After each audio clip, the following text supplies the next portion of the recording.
Good afternoon, folks. Steve Forsyth here, your local and regional blogger, and also one of your 14 confirmed Williams Lake City Council races. In a three-part series, I'm going to just review the races for Kerr Regional District, the two school boards in our region, and also the municipal races in Quesnel, Williams Lake, and Waterma House. This video will cover the Kerr Regional District, and then I'll do municipal races in Quesnel, Williams Lake, and Waterma House, and then the last video will cover off the two school boards. Just a note, there will be no report from Wells. I've not been able to confirm the race in Wells to this point, so I do apologize for that, but I haven't had any of information returned. So, as far as the Kerr Regional District goes, we'll start in North Caribou. There will be absolutely no races involved. All the 4 directors in areas A, B, C, and I have been acclaimed. So that means Ted Armstrong from Area A, John Massier in Area C, and Jim Gosford in Area I will continue until November 1st, 2014. Roberta Faust is not seeking re-election, so that left the Area B seat wide open to anyone to challenge.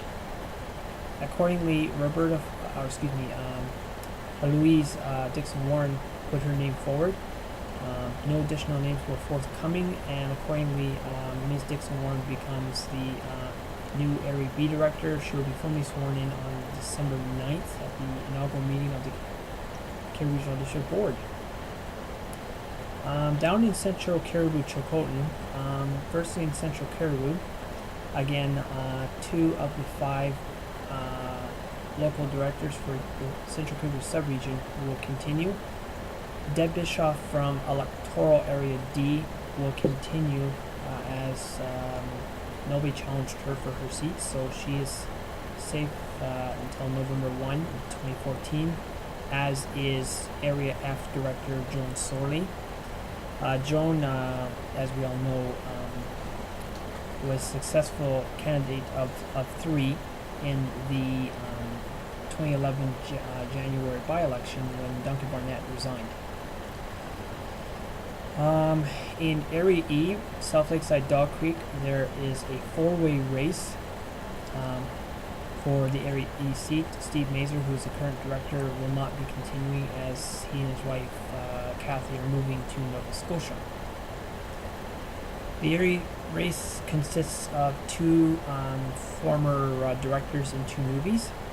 So, firstly, Brandy Dickey was the first to file her nomination papers, and up until the end of the day, Thursday, I did not see any else coming forward.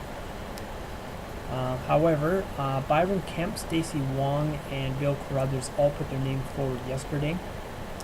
Byron Kemp, as I say, does have a considerable amount of experience serving as the area director, as does Brandy Dickey, when she served as the director last between 2005 to 8.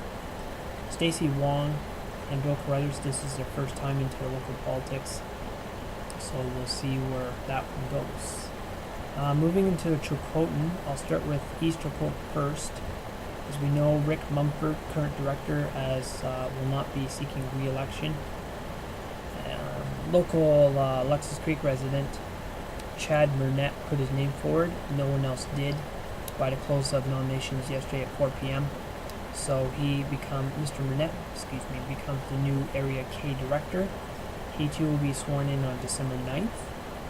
Out in Area J, Alex Bracewell will be fending off challengers in Nipple Lake resident Ted Holokoff and former Nehemiah Valley Band Chief Roger William. If Mr. William is indeed successful and becomes the new Area J director, then not only will he be the first director to be First Nation, but also of that of our region, to be elected official of First Nation descent. So all the best to Mr. Bracewell, Mr. Holokoff, and Mr. William.